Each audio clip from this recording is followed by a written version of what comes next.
سینوں سے قرآن نکال لیا جائے گا.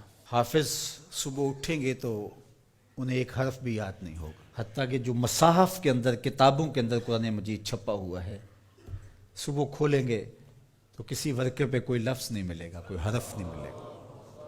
کعبہ اٹھا لیا جائے گا، زلزلے ہوں گے، اللہ کا قہر و غضب ہوگا، خسف ہوگا، مسخ ہوگا، زمین میں لوگ دھنسا دیے جائیں گے، سورج مغرب سے طلوع ہوگا، دجال کا ظہور، ساری علامات اشراط الساعہ آپ سنتے ہیں. لیکن اس سے قبل اللہ تعالیٰ جل شانہ نے تنبیہات رکھی ہیں. ہے وہ عذاب ہی، لیکن عذاب استیصال کے معنی میں نہیں ہے.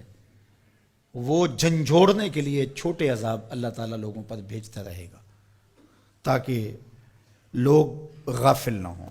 ارشاد فرمایا قل هو القادر علی ان یبعث علیکم عذابا من فوقکم. اے حبیب آپ فرما دیجئے اللہ اس بات پہ قادر ہے کہ وہ تمہارے اوپر سے عذاب بھیجے.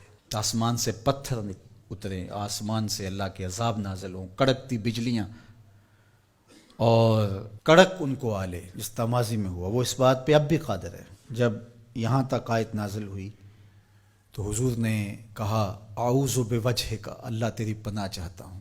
پھر اس کے بعد یہ کلمات نازل ہوئے او من تحت ارجلکم، یا تمہارے نیچے سے وہ عذاب پیدا کر دے، زلزلے آئیں، طوفان آئیں اور تم مٹا دیے جاؤ.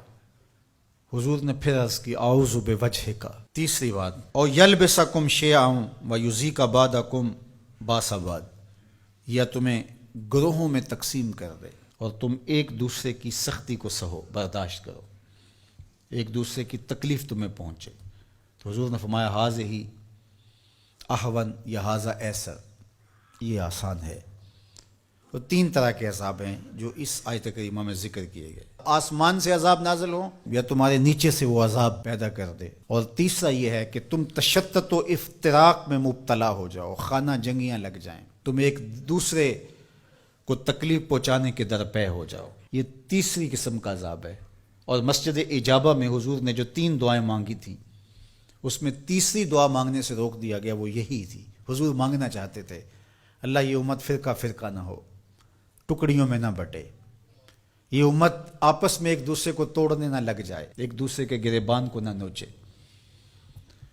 لیکن حضور کو منع کر دیا گیا کہ یہ ہوگا جب بدکاریاں ہوں گی، جب گناہ ہوں گے تو اللہ جل شانہ اس کے بدلے میں ان پر جو چھوٹا عذاب مسلط کرے گا، جو ان بڑے عذابوں کے مقابلے میں چھوٹا ہے. علماء نے لکھا ہے، الزواجر میں بحث کی ہے صاحب زواجر نے کہ جو گناہ کو صغیرہ یا کبیرہ کہا جاتا ہے وہ بڑے کی نسبت سے صغیرہ کہا جاتا ہے. چھوٹا گناہ اس لیے کہا جاتا ہے کہ وہ بڑے سے چھوٹا ہوتا ہے، ورنہ جو چیز اللہ کو ناراض کر دے وہ چھوٹی نہیں ہوتی، گناہ بڑا ہی ہوتا ہے.